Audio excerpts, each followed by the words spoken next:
why Christians should support Jews and Jews should be supporting Christians. There is no greater alliance that will help to defeat the Islam defiance than the Jew and the Christian, who are, by all historical theological accounts, essentially the same thing at various degrees. They both read the book of the chosen people, Torah. We call it Bible as Torah. And all of the people in the New Testament are Torah followers and Torah readers and come from the Torah and are Jewish. They talk more about the church fathers than the church's apostles, who were not English or British, but Jewish. So many in modern Christianity have completely obliterated the history and the origin and the source. In other words, they committed suicide, self-destruction, almost hating where they're from, hating their own origin. They don't even understand it.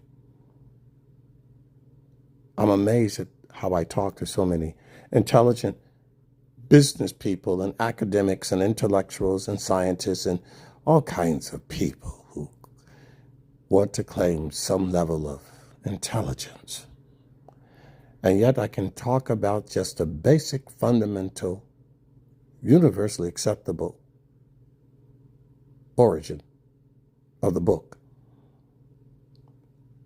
And it just seems to rub them the wrong way.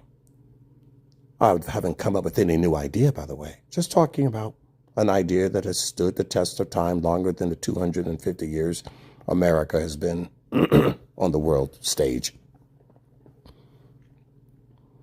Longer than Europe has been a colonial power. And it escapes me how their confirmation bias, their prejudice, their legalism prevents them from just seeing that a bird's a bird.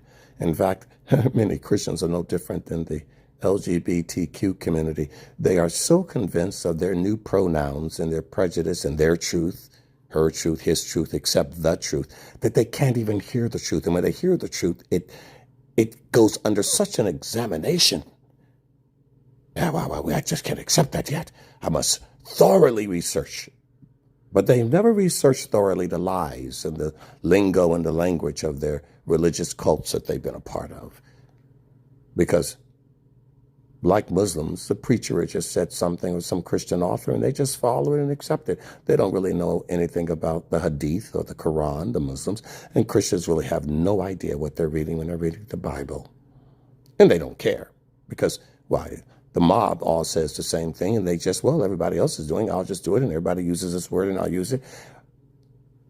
But the moment they come into truth, they are desperately reluctant to just stop, turn around, and correct themselves. Because the pride, the lies, has so infiltrated their being that it is unthinkable to do what's right. So in many ways, Christians can identify with the woke generation, and the LGBTQ, and a whole bunch of other crazy sects because they do the same thing with God's truth that they claim these liberals, progressive, and woke people do with what they call the conservative view. Isn't it interesting? Maybe that's why they hate them so much, because they are one of them. They often say the one who's preaching the most against some particular sin is guilty of that himself.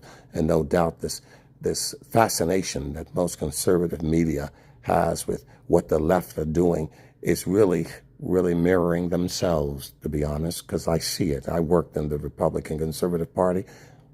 I've met presidents, congressmen, senators. I've been amongst them in their meetings. I can attest to that. No different than most Christians. I've been amongst them, preached in their churches, traveled all over, been in their organizations. I can attest to their guilt, to their hypocrisy. They don't really believe what they say.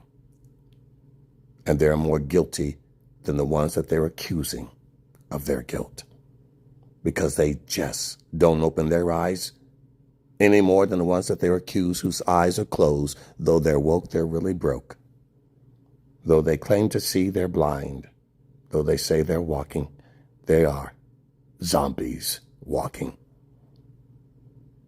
They've got the form of godliness, but actually deny the real power of it, and that means the real love of it. And they have a hard time hearing the truth. And yet when I talk to people who haven't been indoctrinated by Christian cult denominations or the Christian theos, it seems to me that they can hear a lot clearer. Odd how that works. And they can hear it, literally hear it. There's no noise between their ears.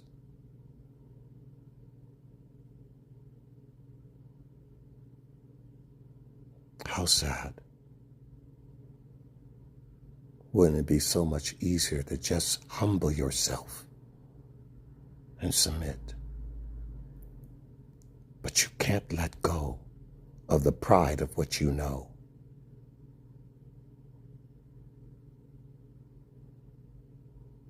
Or you choose not to. Because the admittance of I'm wrong is such a shock to you that you miss the joy of I can be right. I can be right. I can live better. I can love more. I can be more patient, more generous, more kind, more compassionate. I can bear under a cross, the one I used to shirk off and I was revolted by. Now I embrace that cross. Hallelujah. And I can endure hardness. For his yoke is easy, his burden is light.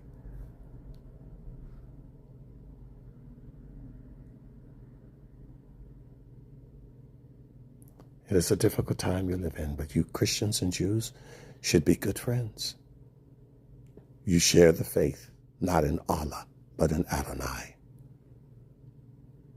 And the words of the Mashiach, and the words of the patriarchs, the prophets, the kings. You have a wonderful truth that you fight against.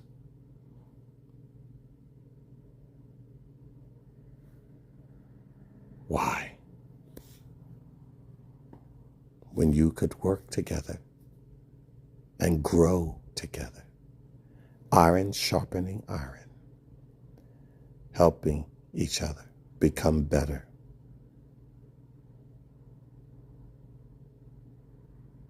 Why would you not enrich your brother? Why would you not see how you can help someone else become more successful or as successful as you? What's happened, my brothers? What's happened? What has happened to you?